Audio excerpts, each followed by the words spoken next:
Bayrou démission, Macron destitution. Après la conférence de presse du Premier ministre, au cours de laquelle il a annoncé engager la responsabilité de son gouvernement, la gauche est unanime, elle votera contre la confiance du chef du gouvernement. Est-ce que ça veut dire que le NFP renaît de ses cendres encore toutes chaudes ? C'est notamment à cette question à laquelle on va essayer de répondre avec toi, Emilio Mellet. Je le rappelle, tu es grand reporter au service politique de l'Humanité. Donc voilà, c'est un peu justement l'actualité qui régit en ce moment tous les sites d'infos. Le discours de Bayrou avant-hier, le vote de confiance du 8 septembre, les mobilisations à partir du 10 septembre, ça agite tout ça. Il nous semblait important de revenir un peu sur comment la gauche se positionne par rapport à ça, comment elle a réagi, plus ou moins de manière virulente, etc. Peut-être avant d'essayer de comprendre et d'analyser, on va peut-être faire un peu un rappel de ce que la gauche a dit dès le soir ou dès le lendemain de l'annonce de François Bayrou, donc on le rappelle, qui engage la responsabilité de son gouvernement avec l'article 49 alinéa 1, en disant en gros, il va faire un discours et les députés diront est-ce qu'on fait confiance dans ton discours et dans le gouvernement qu'il incarne ?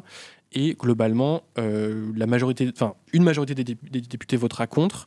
La France Insoumise a été, je crois, les plus rapides à réagir. À peine il avait fini de parler, ils ont tous et toutes dit de manière unanime on votera contre la confiance.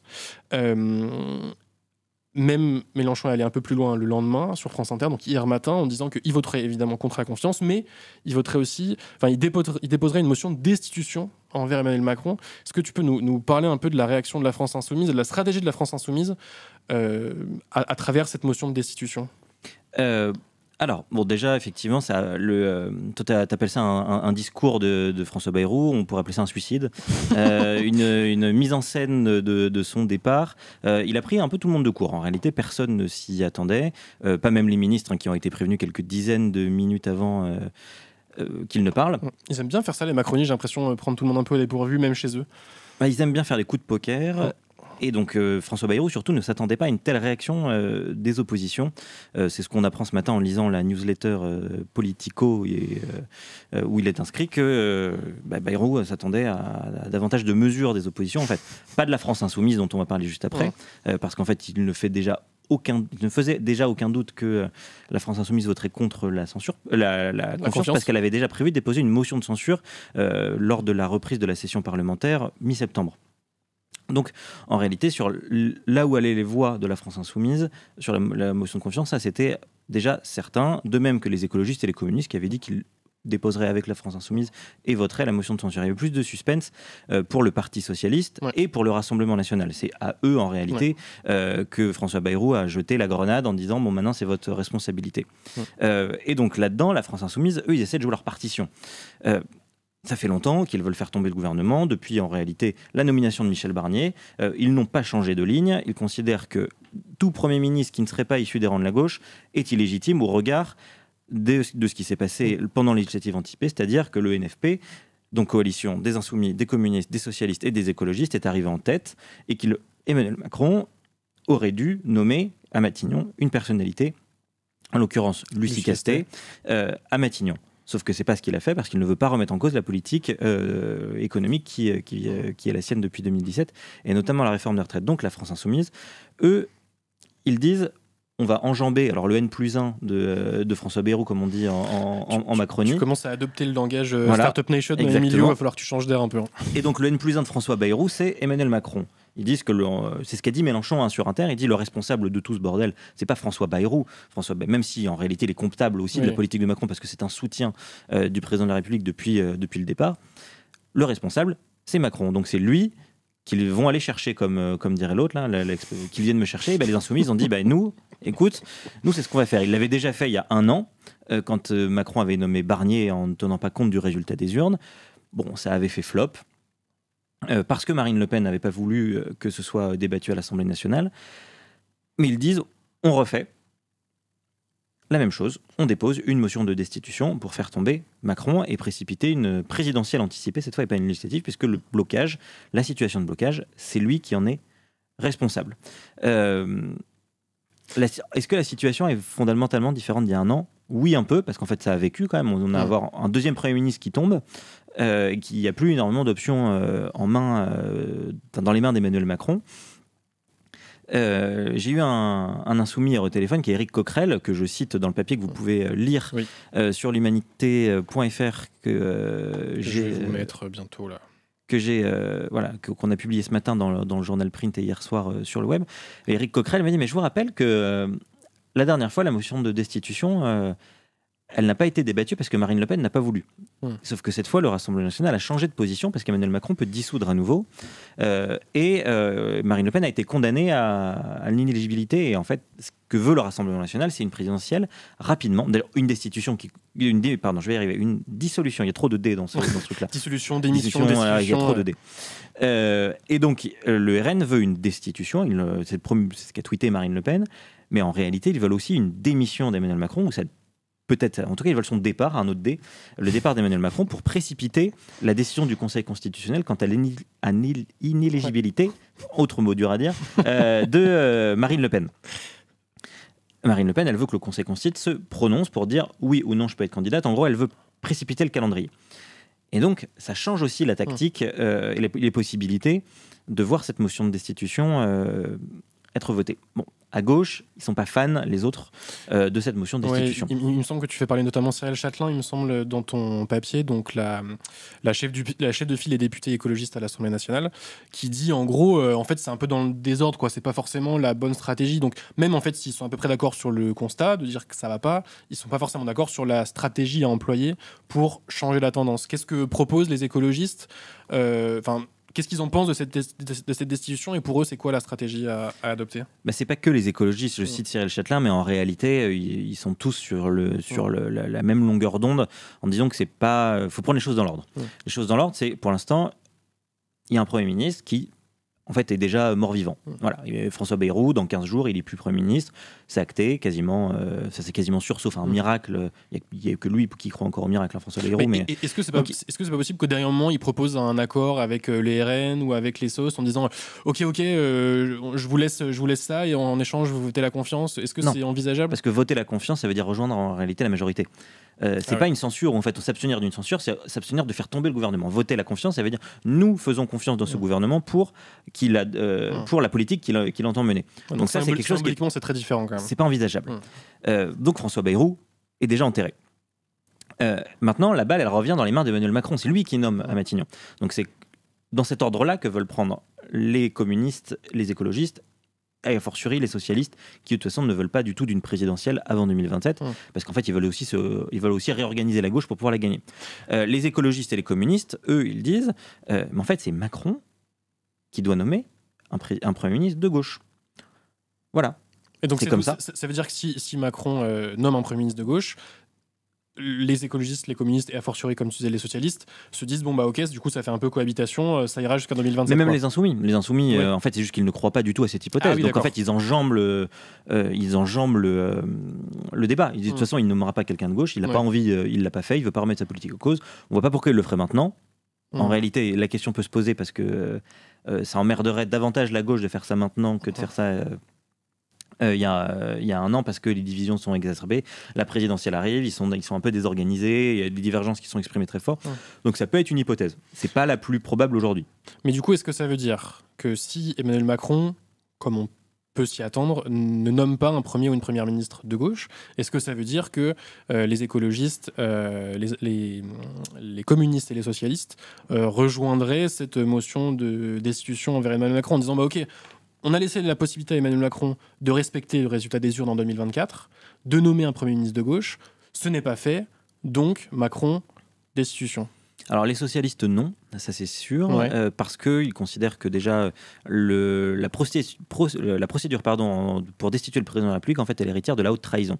En réalité, Emmanuel Macron n'a pas fait de la haute trahison pour le pays, et donc ils disent qu'ils ne respectent pas le résultat des urnes. Pour autant, c'est Arthur Delaporte, le porte-parole du groupe à l'Assemblée, qui faisait le calcul. Il dit aujourd'hui, si on fait une coalition LR macroniste comme c'est le cas depuis un an, ils sont devant nous en termes de sièges. Donc en fait, on va pas le destituer pour cette raison.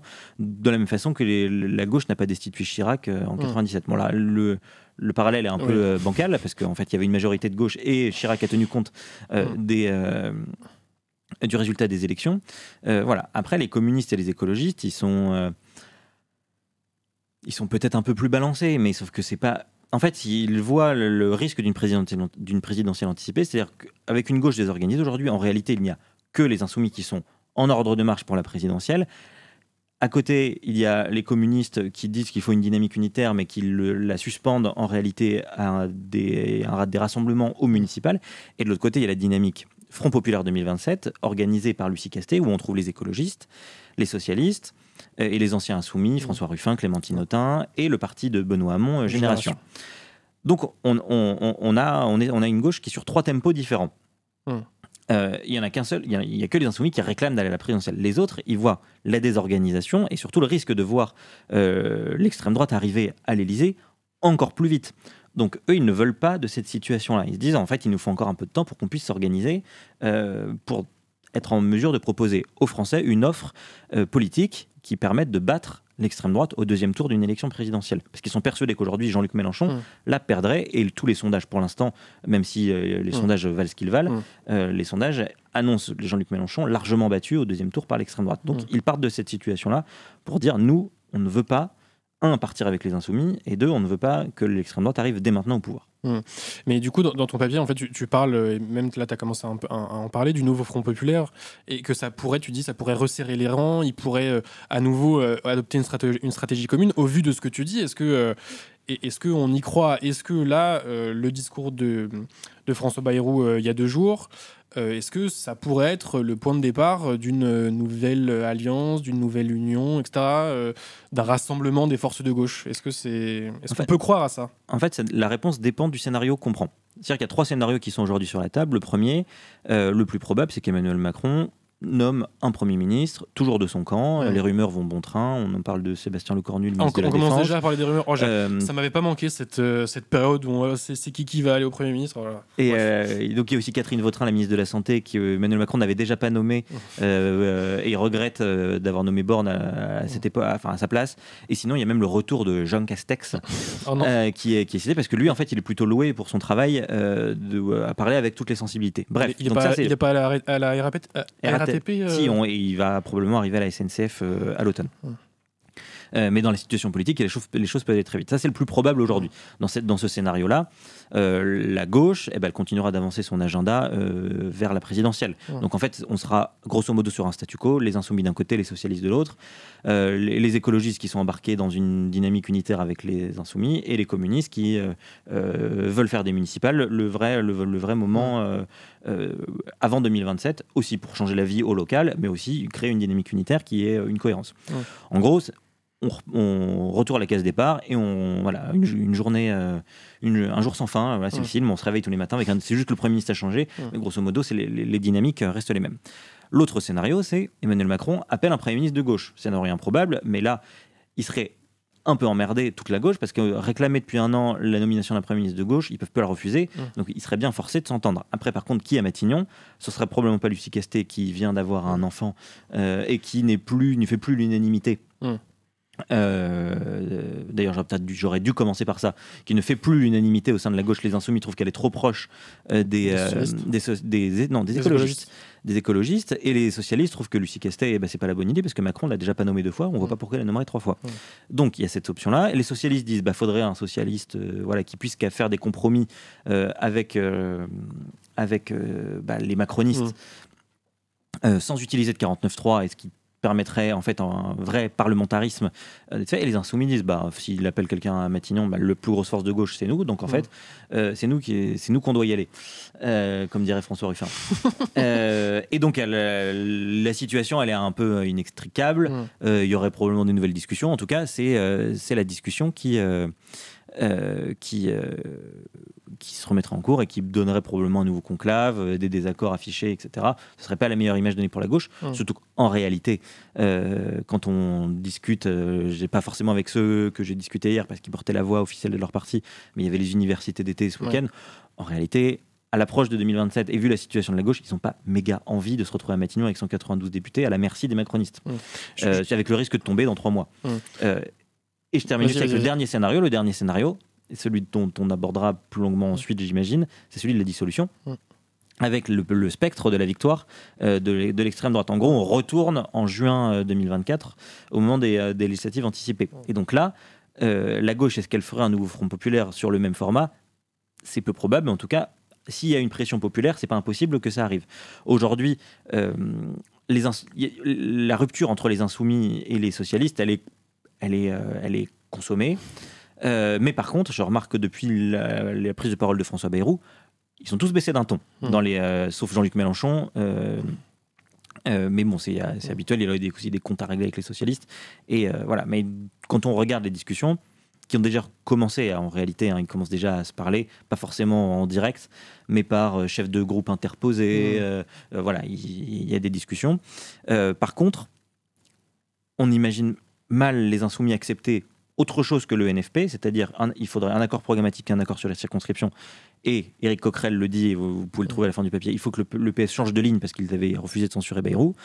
Et de l'autre côté, le Parti socialiste, eux, ils ne sont pas vraiment sur cette position. Ils disent qu'ils ne ferment pas la porte à un accord sur les circonscriptions avec LFI, parce qu'ils ne veulent pas que les députés perdent des sièges, que les députés de gauche perdent des sièges, et que il faut éviter l'arrivée de l'extrême droite.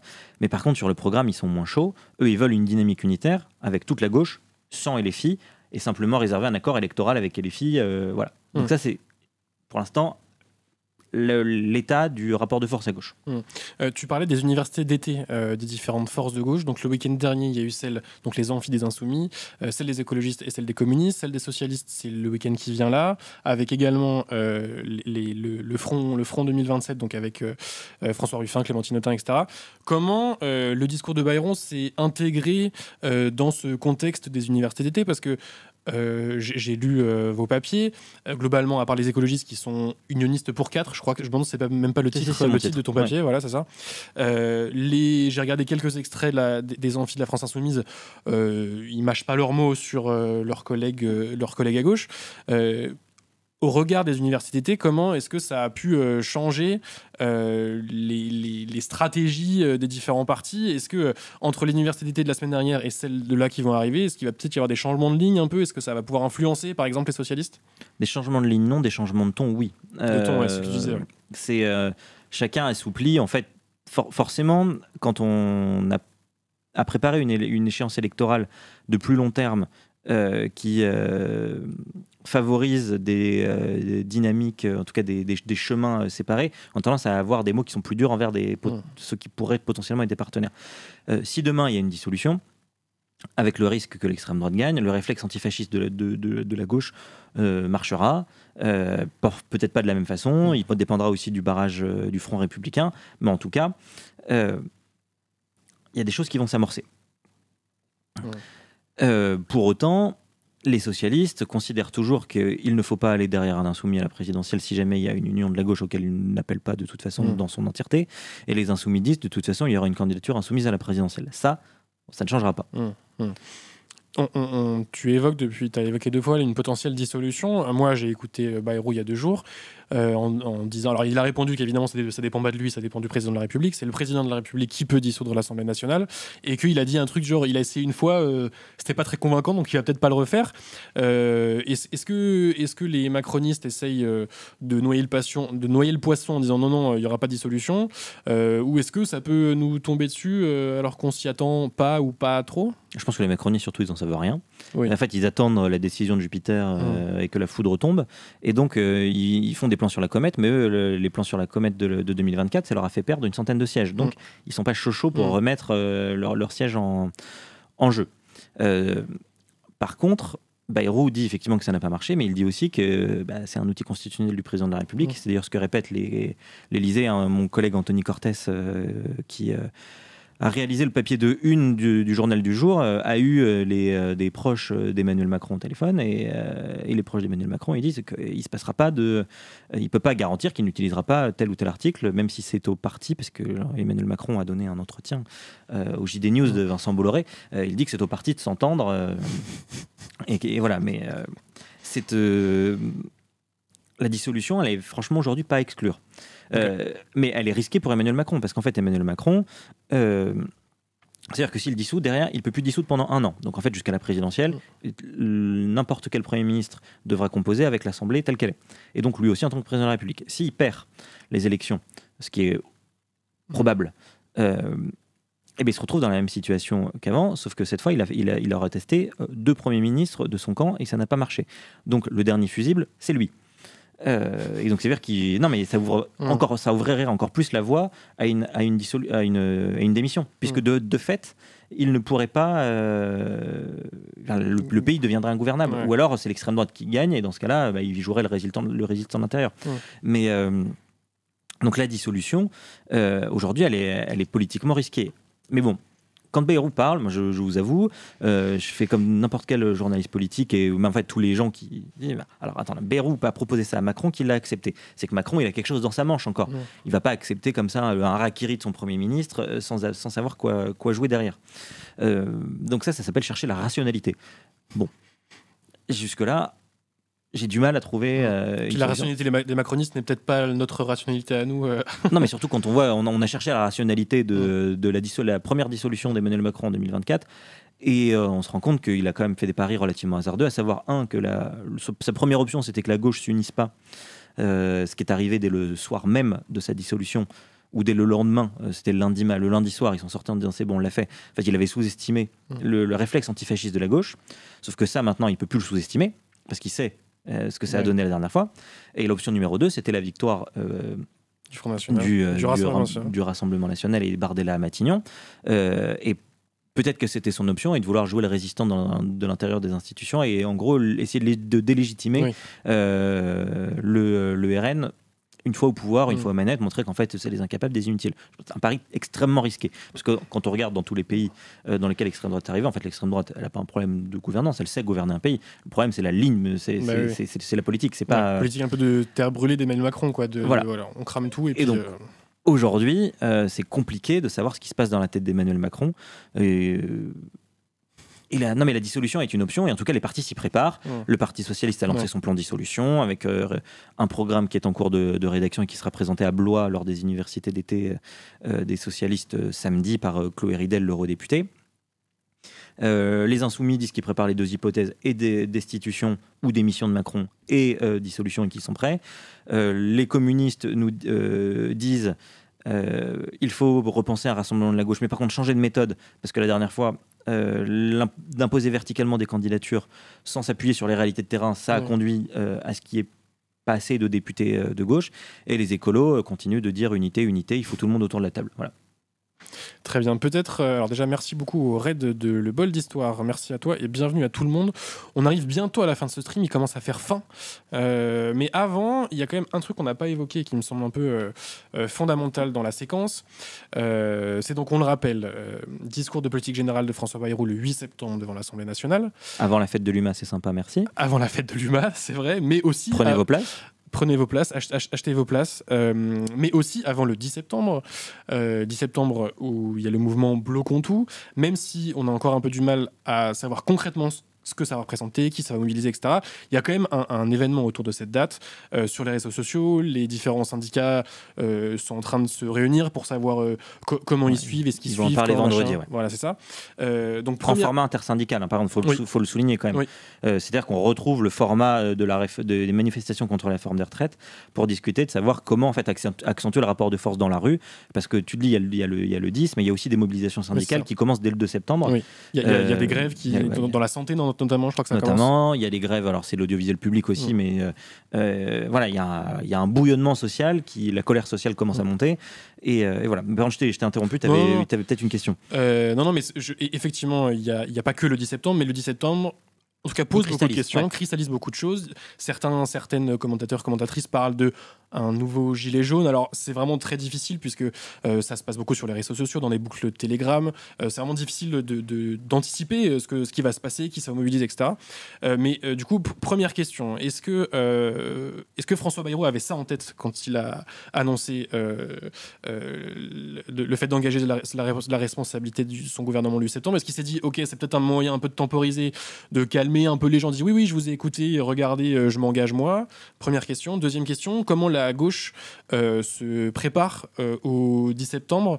Est-ce que de manière unie, elle dit oui, c'est un mouvement, pas forcément un mouvement traditionnel, syndical, etc., appelé par les partis, mais c'est un mouvement quand même, on y va. Est-ce qu'ils sont un petit peu plus... est-ce qu'ils attendent de voir comment ça se passe? Voilà, donc 2 questions. Ouais, alors la première question, c'est que François Bayrou a fait a mis en scène son départ pour 3 raisons. La première, c'est ce qu'a dit une conseillère de François Bayrou, ou un conseiller, je ne sais pas, en tout cas l'entourage de François Bayrou à notre collègue Anthony, c'est qu'il avait la certitude de ne pas faire passer de budget. Donc à partir de ce moment-là, c'est-à-dire qu'il avait la certitude de chuter. Donc François Bayrou s'est dit, comment je chute au mieux ? Donc deuxième option, c'est je ne veux pas chuter comme Michel Barnier après avoir négocié pendant des semaines et me faire bazarder en race campagne par le Rassemblement national qui m'a baladé. Voilà. Donc ça, il ne voulait pas. Donc il dit, je pars en réalité pour préparer une sortie, comme on dit, à la Pierre Mendès France. J'ai dit la vérité au pays. Maintenant, ceux qui sont responsables du chaos, c'est les autres. Moi, je m'en vais préparer depuis Pau ma campagne présidentielle 2027. Et la troisième, c'est le rapport au mouvement Bloc-Contoux. Évidemment que François Bayrou avait ce calendrier en tête. Il lui fallait poser cette question, parce que lui, il va en faire en gros un référendum parlementaire, ce discours de politique générale, sur y a-t-il urgence à résorber la dette avec les solutions qu'on propose. Ce qui est une fausse question, on le rappelle. Parce que la question, c'est pas comment on résorbe la dette. Si justement, la question, c'est comment on résorbe la dette. C'est pas est-ce qu'il faut la résorber ou pas. Voilà, voilà, exactement. Et surtout, est-ce qu'on prend aux riches ? Est-ce qu'on demande des efforts aux salariés ? Voilà, ce débat-là. Et donc, cette question-là, il est obligé de la poser avant le 10, parce qu'en fait, comme on ne sait pas si le 10 ou pas ça va prendre, lui, il ne veut pas prendre le risque de voir des millions de personnes défiler dans les rues pour demander, pas forcément son départ, mais en tout cas à dire qu'il faut plus de social, plus de justice sociale, faire payer les riches, etc. Donc lui, il fait tapis avant, pour couper l'herbe sous le pied de la mobilisation. Est-ce que ça va marcher ? On n'en est pas sûr. Parce que il pourrait très bien aussi, les personnes qui entendent participer à ce mouvement, se dire, mais en fait, on a obtenu une première victoire. Bah oui. C'est un petit peu d'ailleurs le discours, il me semble que c'est les Insoumis qui disaient, en gros, c'est un peu grâce à nous, parce qu'on a fait monter un peu la sauce. Mais toute la gauche. Oui, toute la gauche dit, en fait, on a poussé, on a fait pression, et grâce à nous et grâce au mouvement du septembre, finalement, on a obtenu ce qu'on voulait, le départ de François Bayrou. Disons qu'en fait, les gens sont même pas encore sortis dans la rue, que le Premier ministre a déjà dit, je me barre. Oui. Donc en fait, de fait, ça motive un peu. Ce serait compliqué l'inverse serait difficilement compréhensible. Et en fait, le travail aujourd'hui auquel les syndicats n'ont pas encore la question à laquelle les syndicats n'ont pas encore répondu, mais à laquelle ils vont s'atteler vendredi, et les partis de gauche qui ont déjà soutenu, soit très très fort comme la France Insoumise, qui en fait en réalité veut préempter la mobilisation pour adapter l'agenda de cette mobilisation à son propre agenda, c'est-à-dire c'était le départ de Bayrou, et 2, maintenant le mot d'ordre, c'est destitution de Macron. D'ailleurs, un sondage est sorti aujourd'hui, il y en a eu 2 d'ailleurs, pour dire qui montre que globalement les Français sont à la fois favorables à une dissolution et à une destitution du président de la République, sauf chez les macronistes. Et de l'autre côté, les socialistes, les communistes et les écologistes qui sont en appui de la mobilisation, tout en essayant de dire qu'il ne faut pas que ce soit un défilé de drapeaux, pour justement permettre que ce soit une mobilisation de masse et accentuer le rapport de force. En tout cas, ça c'est quelque chose que tout le monde dit à gauche, il faut continuer d'accentuer le rapport de force, et parce que la gauche, elle a toujours obtenu des choses quand la rue s'est mobilisée.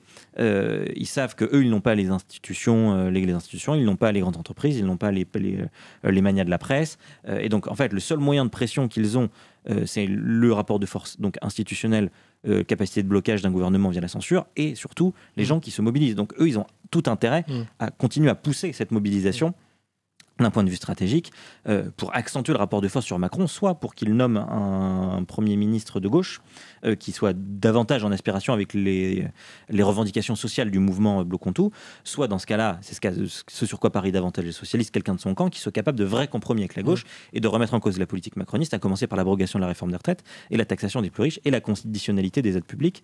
Voilà. En gros, c'est vers là qu'ils veulent aller. Très bien. Écoute, ça fait une demi-heure qu'on discute. Évidemment, le chat s'écharpe sur les socialistes et sur Mélenchon. Comme d'habitude, on a un chat qui est comme ça. De toute façon, c'est des choses extrêmement mouvantes. Je pense que la prochaine échéance, c'est effectivement vendredi. Qu'est-ce qui va ressortir de l'intersyndicale Tu considères que François Bayrou, 20h de TF1, c'est pas une... D'accord. Non, en vrai, t'as raison. Il va dire la même chose que depuis 3 jours. Donc. En vrai, il m'a surpris parce que moi, j'étais convaincu qu'à la conférence de presse il y a 2 jours, moi, je m'étais dit, putain, on va se faire chier, on va rien apprendre. Je pensais qu'il ferait sauter les 2 jours fériés et basta. Oui, peut-être, oui, je vous ai entendu, machin, on se fait sauter les 2 jours fériés, mais tout le reste, on le garde. Et donc, il m'a un petit peu surpris quand, au bout de 45 minutes d'un discours soporifique, il a dit qu'il engageait la responsabilité de son gouvernement. Donc, peut-être qu'à sa prise de parole sur TF1, peut-être qu'il va annoncer quelque chose d'autre, on ne sait jamais. Non, vu ce qu'il a dit hier, il était aux universités d'été de la CFDT, il a dit qu'il se continuera à se battre comme un chien pour convaincre, et ils veulent que les Français mettent la pression sur leurs représentants, blablabla. Ouais. Donc a priori, il va dire la même chose sur TF1. Donc la vraie échéance, c'est qu'est-ce qui ressort de l'intersyndicale vendredi, pourquoi pas qu'est-ce qui ressort des universités d'été du PS ce week-end, samedi. Oui, parce qu'il ne faut pas oublier que le Parti Socialiste est un parti qui est coupé en deux. Hein. Bah, oui. Le Parti Socialiste, il y a à la fois la ligne Olivier Faure qui est majoritaire, mais assez légèrement. Qui dit en gros il faut l'union de la gauche, etc. Et en fait continue à rester ancré dans la gauche. Et puis il y a l'autre moitié, il n'y a pas l'autre qui pèse pas en réalité une moitié, parce que Boris Vallaud il est plus proche d'Olivier Faure, et il a intégré la direction d'Olivier Faure, mais en tout cas l'aile Maillot Rossignol, où il y a Carole Delga, François Hollande et compagnie, eux, ils sont plutôt il faut pas effrayer les électeurs de gauche qui ont voté Macron, faire attention parce que Mélenchon est déjà candidat, donc à ce que le vote utile ne soit pas incarné par Édouard Philippe, donc à avoir une position beaucoup plus social-démocrate, voire social-libérale si on va jusqu'à Hollande et Glucksmann. Donc ouais, les universités d'été du PS ce week-end, en tout cas entre jeudi et samedi, on verra les discussions en interne, quoi. Très bien. Je pense de toute façon, on refera un point sur la situation en début de semaine prochaine, en sachant aussi qu'on le disait un peu plus tôt, il y a la fête de l'UMA du 12 au 14, 12, 13, 14, vendredi, c'est ça.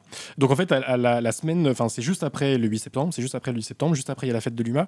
Ça va effectivement aussi, la fête de l'UMA est aussi un moment politique extrêmement fort, c'est la rentrée politique pour plein de gens, et donc il se passera... Et pour toute la gauche, Oui, voilà, en fait, il y aura des grands moments de discussion. Il y aura peut-être des moments de clarification, au contraire des moments d'union, des unions. Il peut se passer plein de choses, donc la fête de l'UMA sera aussi un moment important dans cette rentrée sociale et politique. On vous invite encore une fois à prendre vos places et à venir nous voir, écouter les concerts, écouter les débats. C'est des moments extrêmement riches.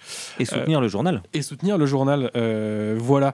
Je vois quelqu'un disait on s'écharpe pas, on débat, mais débattez très bien, tant que c'est respectueux et constructif, n'hésitez pas. Le 10 septembre, encore un coup de l'UMA pour pouvoir la fête de l'UMA. Alors c'est pas si simple que ça, parce qu'en fait, pour entrer un peu dans les coulisses du journal, le 8 septembre avec la probable démission de François Bayrou, le 17 septembre, etc.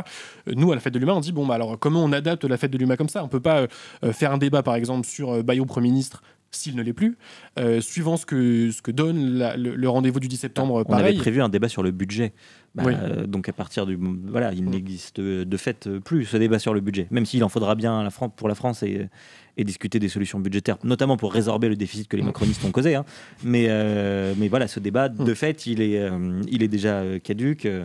Je sais, sorti dans la presse que Éric Lombard, le ministre de l'économie, devait venir, mais a priori, le 12 septembre, Éric Lombard ne sera plus ministre ou ministre démissionnaire, donc c'est pas... C'est un peu moins... Donc peut-être qu'on maintiendra, on ne sait pas encore, mais en tout cas c'est une phase de discussion. Et non, c'est pas nous qui avons demandé à François Bayrou de partir pour faire une promo de la fête. Je vois quelqu'un qui pose une question sur le programme. Alors il me semble que ça sort dans le magazine qui sort demain. Le programme de la fête. Le programme de la fête. Le programme on des est débats, quel jour aujourd'hui? On est mercredi. Et donc oui. Donc c'est dans le magazine, l'Humanité Magazine qui sort demain. Il n'y aura pas le programme des débats encore, parce que du coup il est en redéfinition. Oui. Il y aura... En fait, il y a une grosse idée de ce que ça pourrait être, mais grâce à François Bayrou, ou à cause, il va y avoir des ajustements. Vous aurez quand même une idée en achetant l'Humanité Magazine demain, dont la une est consacrée à l'intelligence artificielle à l'école. D'ailleurs, Elisabeth Borne a annoncé que un autre débat, mais on verra plus tard. L'intelligence artificielle, elle a annoncé, elle est arrivée à l'école, mais peut-être qu'elle ne sera plus là pour le mettre en place. Achetez-le et vous aurez donc le hors-série, le supplément Fête de l'Humain. Ouais, et il y aura aussi, si vous suivez les réseaux sociaux de la Fête de l'Humanité aussi, mais de la Fête de l'Humanité, je pense qu'ils feront aussi des visuels des différents du programme des différents jours sur leur site internet. Il y aura aussi, nous j'imagine qu'on fera aussi on rendra aussi compte de tout ça dans le journal, sur le site internet, pardon. Donc normalement à partir de demain il commencera à y avoir les premières infos, mais comme tu le dis Emilio, il y a beaucoup de choses qui vont changer, et à mon avis beaucoup de choses qui changeront jusqu'au dernier moment, parce que de toute façon c'est la fête de l'UMA, on est de gauche, donc Voilà, il y a des choses, il y a peut-être un débat qui va en intervertir un autre, peut-être un horaire qui va changer, mais oui, à partir de demain, vous commencerez à avoir une idée un peu sur globale. Les débats politiques. Après, sur le reste, oui, non, sur les concerts, non. Non, mais même sur d'autres discussions qui sont pas sur un peu moins, sur les sujets politiques. Enfin, par exemple, je ne crois pas spoiler, je crois pas que je me fasse engueuler si je dis qu'il y aura un moment sur les municipales ou voilà, c'est ça. J'ai a priori, dire un nom ou quelque chose. Oula. Ça va pas. Non, pas de scoop. Voilà, il y aura un débat sur l'écologie après une année de recul. A priori, ça ne bougera pas.